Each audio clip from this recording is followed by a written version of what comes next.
बिस्मिल्लाहिर्रहमानिर्रहीम। Dear students, आज पहले हम स्टार्ट करते हैं ऑब्जेक्ट ओरिएंटेड प्रोग्रामिंग। और इसमें जो आज हम टॉपिक पढ़ेंगे उनमें से एक है वर्चुअल फंक्शन, कॉपी कंस्ट्रक्टर और फ्रेंड फंक्शंस।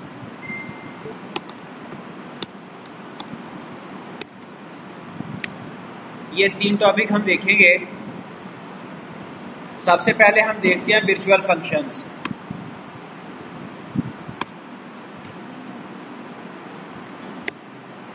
अच्छा, वर्चुअल फंक्शन डिस्कस करने से पहले मैं आपको ये बता दूं कि हमने प्रीवियस एक टॉपिक पढ़ा था फंक्शन ओवरलोडिंग। फंक्शन ओवरलोडिंग, तो ओवरलोडिंग में क्या होता था? कोई स्टूडेंट एक्सप्लेन करेगा कि क्या फंक्शन ओवरलोडिंग में क्या था? More than one function with same name but number of arguments और टाइप ऑफ आर्ग्यूमेंट्स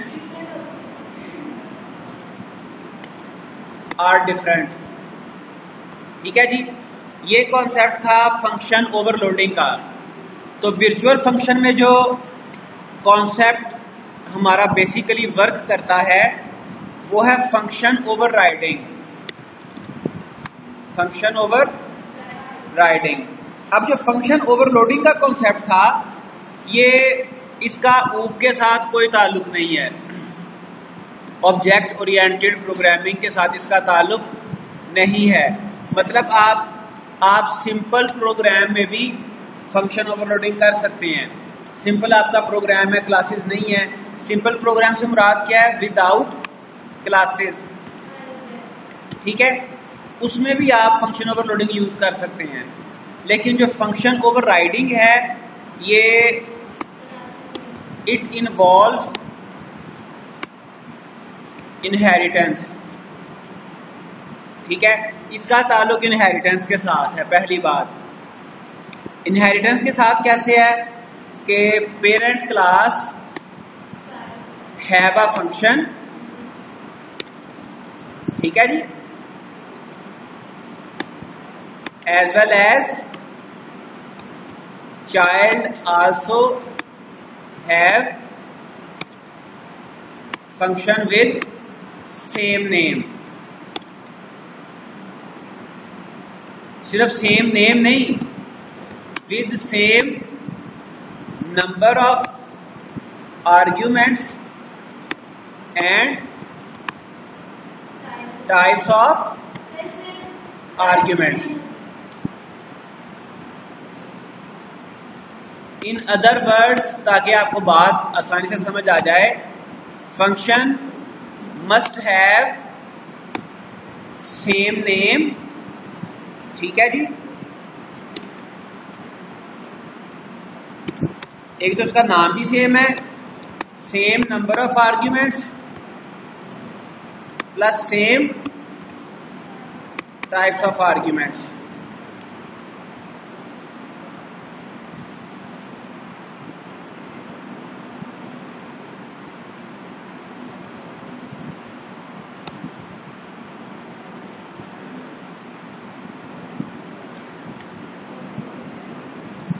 ठीक है जी, ये बेटा इसका कॉन्सेप्ट है फंक्शन ओवरलोडिंग ओवरराइडिंग का। तो इसके साथ जो है वो वर्चुअल फंक्शन काम करता है। तो अब हम पहले फंक्शन ओवरराइडिंग को देखेंगे। ठीक है, और उसके बाद हम वर्चुअल फंक्शन की बात करेंगे। तो हम स्टार्ट करते हैं। प्रीवियस जो हमने वर्क किया था, जो उसको मैं रिमूव कर रहा हूं। अब चूंकि आज हमने जो टॉपिक पढ़ना है वो है फंक्शन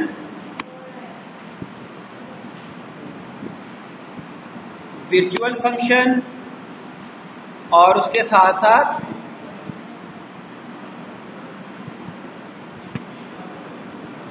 अब डेफिनेटली जब हमने फंक्शन ओवरराइडिंग करनी है तो हमें पता है कि हमें क्लास बनानी है, और क्लास कौन सी बनानी है, पहले एक पेरेंट क्लास बनाएंगे। ठीक है जी, ये मैंने क्लास बना दी अंडर ग्रेजुएट, क्लास का नाम मैंने रख दिया अंडर ग्रेजुएट। ठीक है जी, और इसमें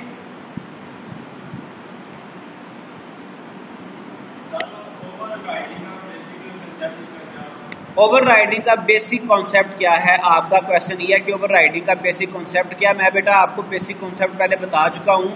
ये देखें, parent class have a function as well as child also have function with same name. ठीक है जी, with same number of arguments and same types of arguments.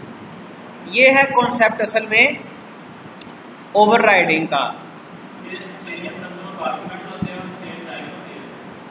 हाँ जी, फंक्शन ओवरलोडिंग में क्या होता था, फंक्शन ओवरलोडिंग में फंक्शन के नाम तो सेम थे लेकिन उनके नंबर ऑफ आर्ग्यूमेंट्स या टाइप्स ऑफ आर्ग्यूमेंट्स डिफरेंट होते थे। ओवरराइडिंग में नंबर ऑफ आर्ग्यूमेंट्स और टाइप ऑफ आर्ग्यूमेंट्स भी सेम है। ठीक है,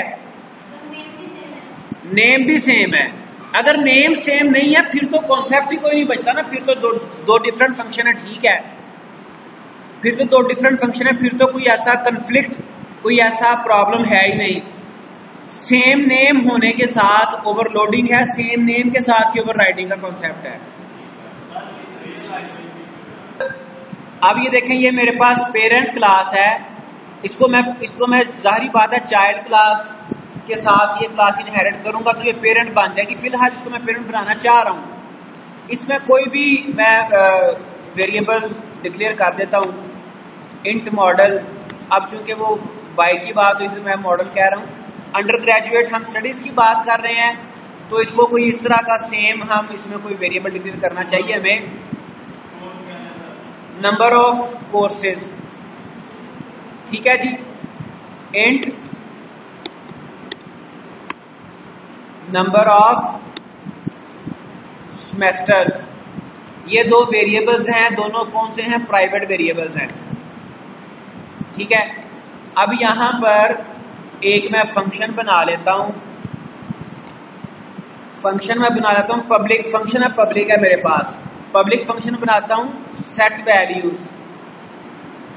ठीक है जी, और सेट वैल्यूज क्या करेगा, ये नंबर ऑफ कोर्सेज और नंबर ऑफ सेमेस्टर्स को इनिशियलाइज करेगा।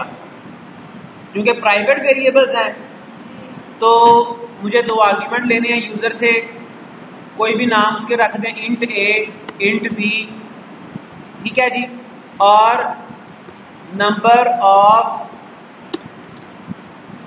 कोर्सेज, पहला जो मेंबर वेरिएबल है क्लास का उसमें मैं असाइन कर देता हूं ए, और जो नंबर ऑफ सेमेस्टर्स है उसमें असाइन कर देता हूं बी। अब यहां पर एक और फंक्शन मैं बना रहा हूं और फंक्शन का नाम हम रख देते हैं डिस्प्ले।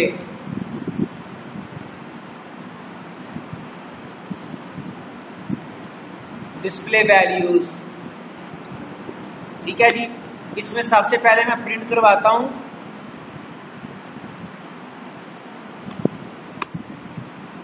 बेस क्लास, ताकि ये पता चले ये बेस क्लास का फंक्शन है।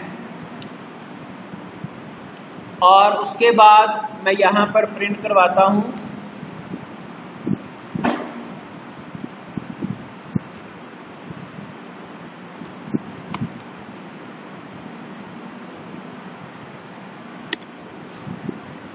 सेमेस्टर्स एंड कोर्सेज, और इधर मैं नंबर ऑफ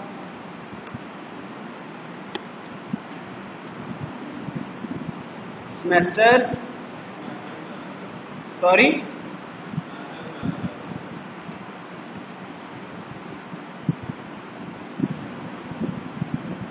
अच्छा जी, अब ये मैंने डिस्प्ले वैल्यूज के नाम से एक फंक्शन बना दिया। अब उसके बाद हम क्या करते हैं, एक हम बनाएंगे चाइल्ड क्लास चाइल्ड क्लास का नाम रख लेते हैं BSIT और ये इनहेरिट करेगी पेरेंट क्लास को। पब्लिक कीवर्ड यूज करेंगे क्योंकि पब्लिक इनहेरिटेंस करना चाह रहे हैं। और क्लास का नाम क्या है? पेरेंट क्लास जिसके साथ इनहेरिट करना है वो है अंडर ग्रेजुएट। ठीक है जी।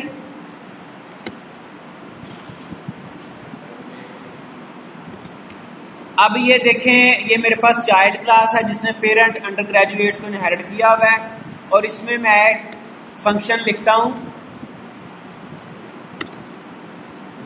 Display values.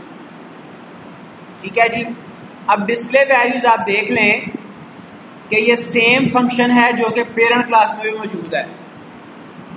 ठीक है, इसमें मैं प्रिंट करवा देता हूं डिराइव्ड क्लास।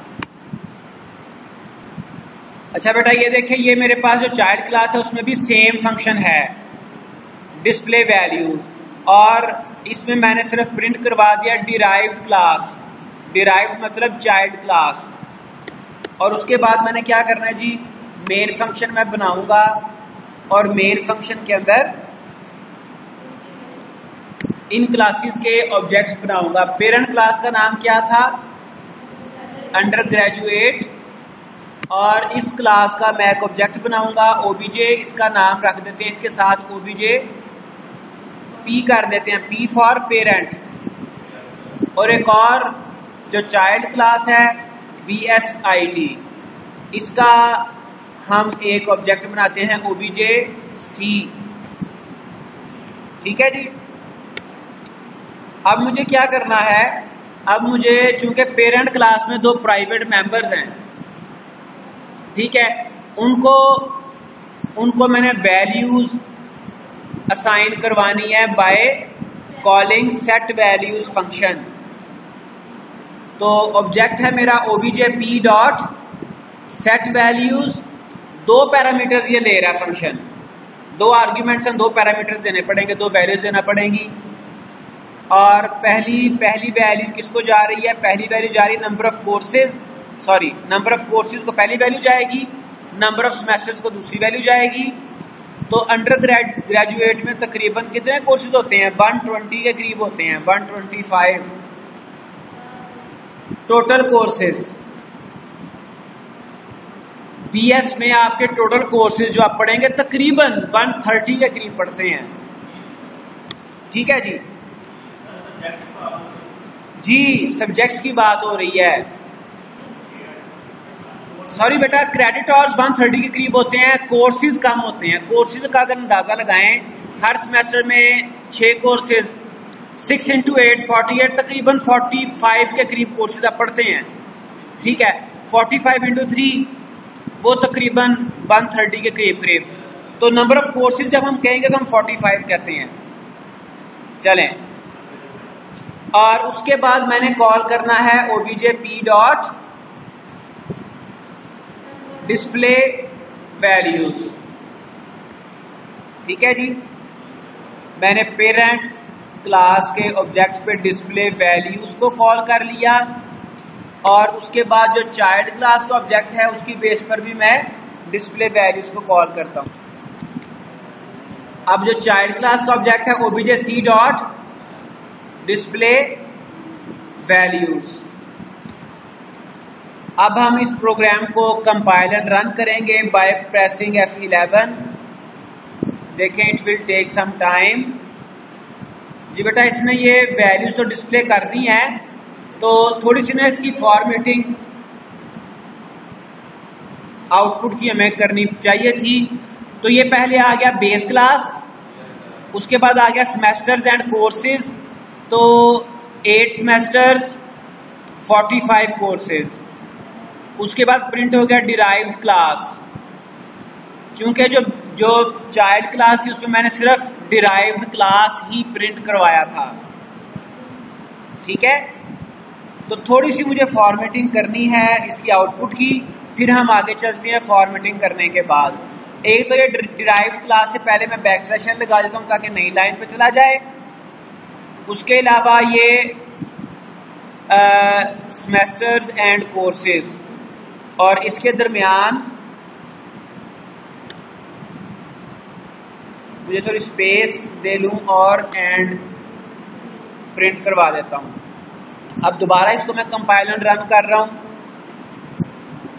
तो आप ये देख लें बेस क्लास का डिस्प्ले फंक्शन कॉल हुआ, सेमेस्टर्स एंड कोर्सेज 8 एंड 45, और उसके बाद डिराइव्ड क्लास।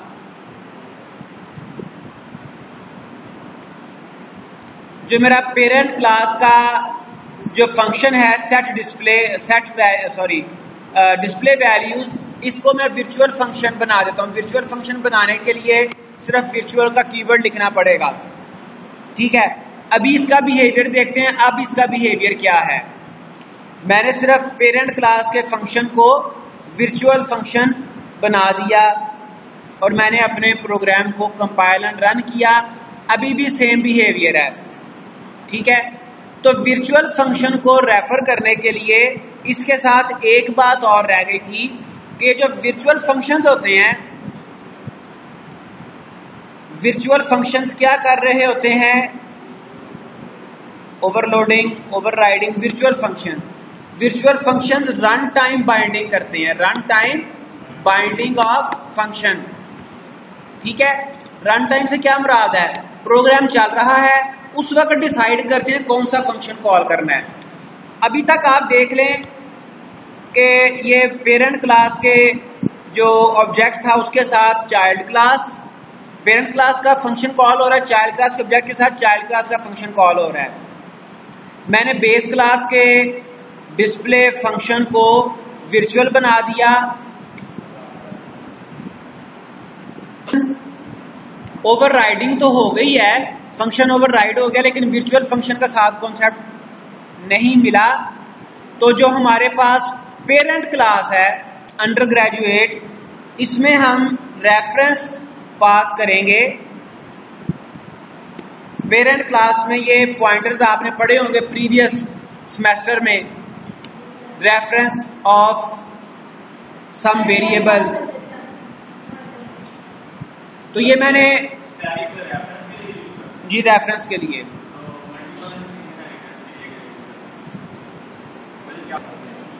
अच्छा इसमें अब क्या है जी, इसमें मैंने ये रेफरेंस और साथ जो चाइल्ड क्लास का ऑब्जेक्ट था उसका रेफरेंस मैंने पास कर दिया। अब देखें, अब वर्चुअल फंक्शन कॉल होगा, ठीक है। अब मैं क्या कर रहा हूं, दोबारा रेफरेंस पास किया, देखें अब इसकी आउटपुट देखें, फिर मैं आपको एक्सप्लेन करता हूं। एक और प्रॉब्लम, जब हमने रेफरेंस पास किया उस वक्त डॉट ऑपरेटर यूज नहीं होता, उस वक्त ऑपरेटर ये यूज होता है, ठीक है। जब एक ऑब्जेक्ट में, मतलब के पेरेंट क्लास के ऑब्जेक्ट में चाइल्ड क्लास का रेफरेंस पास किया, ऑब्जेक्ट रेफरेंस, उस वक्त डॉट ऑपरेटर की बजाय ये रेजोल्यूशन ऑपरेटर, ये वाला हाइफन जिसे हम डैश कहते हैं, और ग्रेटर देन का साइन यूज होगा।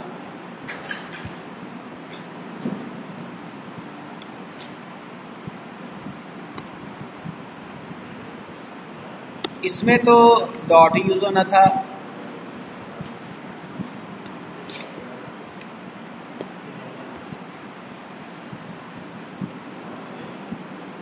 अच्छा जी। अभी आप देख लें कि उसने जो दो मैंने कॉल की है डिस्प्ले फंक्शन, दोनों डिराइव्ड क्लास के फंक्शन को कॉल कर रहा है, पेरेंट पे भी और चाइल्ड पे भी। वर्चुअल फंक्शन और फंक्शन ओवरलोडिंग। दोबारा इसको देखिएगा, ये देखें, ये OBJP पेरेंट क्लास का ऑब्जेक्ट था और डिस्प्ले वैल्यू को कॉल किया, ठीक है।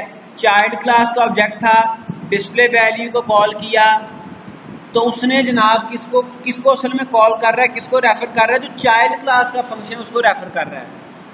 ये कॉन्सेप्ट है वर्चुअल फंक्शंस का।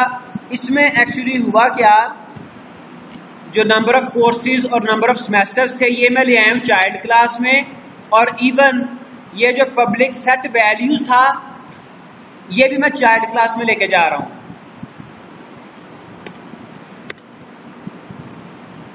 ठीक है जी। अब पेरेंट क्लास में क्या रह गया, सिर्फ वर्चुअल फंक्शन डिस्प्ले वैल्यूज। अब डिस्प्ले वैल्यूज के साथ ये चूंकि इसके मेंबर्स हैं ही नहीं, नंबर ऑफ सेमेस्टर्स और नंबर ऑफ कोर्सेज, तो ये यहां पे लिखूंगा भी नहीं मैं इसको, बल्कि मैं यहां से कट कर लेता हूं। पेरेंट क्लास में सिर्फ डिस्प्ले वैल्यूज का फंक्शन रह गया है, और ये जो इसकी वैल्यूज मैंने प्रिंट करवाई थी वो मैं चाइल्ड क्लास में ले आया हूं।